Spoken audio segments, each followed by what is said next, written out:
Le petit chaperon rouge. Il était une fois une petite fille de village, la plus jolie qu'on eût su voir. Sa mère en était folle, et sa grand-mère plus folle encore. Cette bonne femme lui fit faire un petit chaperon rouge qui lui seyait si bien, que partout on l'appelait le petit chaperon rouge. Un jour, sa mère, ayant cuit et fait des galettes, lui dit « Va voir comment se porte ta mère grande, car on m'a dit qu'elle était malade. Porte-lui une galette et ce petit pot de beurre. » En passant dans un bois, elle rencontra compère le loup, qui eut bien envie de la manger. Mais il n'osa, à cause de quelques bûcherons qui étaient dans la forêt. Il demanda où elle allait.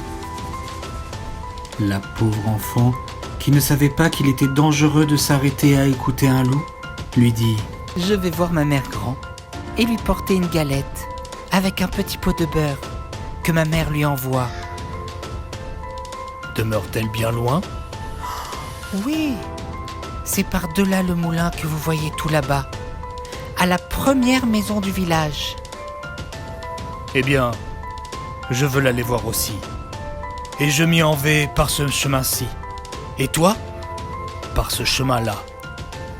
Et nous verrons à qui plus tôt il sera. Le loup se mit à courir de toute sa force par le chemin qui était le plus court. Et la petite fille s'en alla par le chemin le plus long, s'amusant à cueillir des noisettes, à courir après des papillons et à faire des bouquets de petites fleurs qu'elle rencontrait. Le loup ne fut pas longtemps arrivé à la maison de la grand-mère. Il heurte.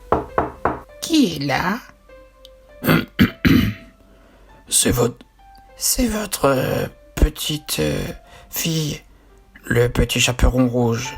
Je vous apporte une galette et un petit pot de beurre que ma mère vous envoie. » La bonne grand-mère, qui était dans son lit, à cause qu'elle se trouvait un peu mal, lui cria « Tire la chevillette, la bobinette chérera !» Le loup tira la chevillette et la porte s'ouvrit. Il se jeta sur la bonne femme et la dévora en moins de rien, car il y avait plus de 3 jours qu'il n'avait pas mangé. Ensuite, il ferma la porte et s'alla coucher dans le lit de la mère grand, en attendant le petit chaperon rouge qui, quelque temps après, vint heurter la porte. « Qui est là ?» Le petit chaperon rouge, qui entendit la grosse voix du loup, eut peur d'abord.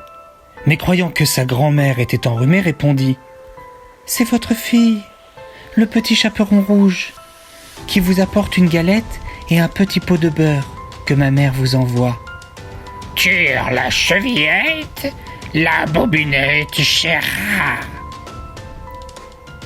Le petit chaperon rouge tira la chevillette et la porte s'ouvrit. Le loup, la voyant entrer, lui dit en se cachant dans le lit, sous la couverture, « Mets la galette et le petit pot de beurre sur la houche et viens te coucher avec moi. » Le petit chaperon rouge se déshabille et va se mettre dans le lit, où elle fut bien étonnée de voir comment sa mère grand était faite en son déshabillé. Elle lui dit « Ma mère grand, que vous avez de grands bras !»« C'est pour mieux t'embrasser, ma fille. »«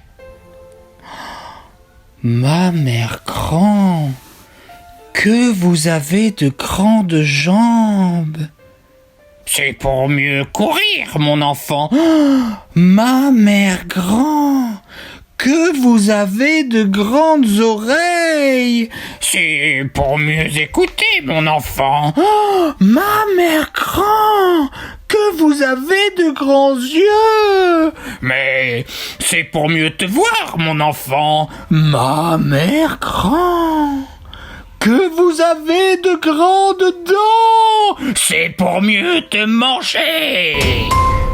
Et en disant ces mots, le méchant loup se jeta sur le petit chaperon rouge et la mangea.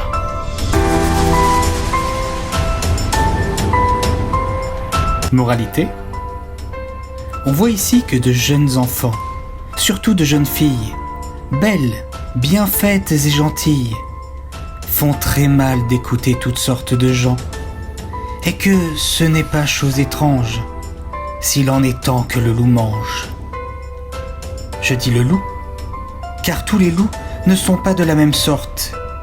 Il en est d'une humeur accorte, sans bruit, sans fiel et sans courroux, qui, privés, complaisants et doux, suivent les jeunes demoiselles, jusque dans les maisons, jusque dans les ruelles.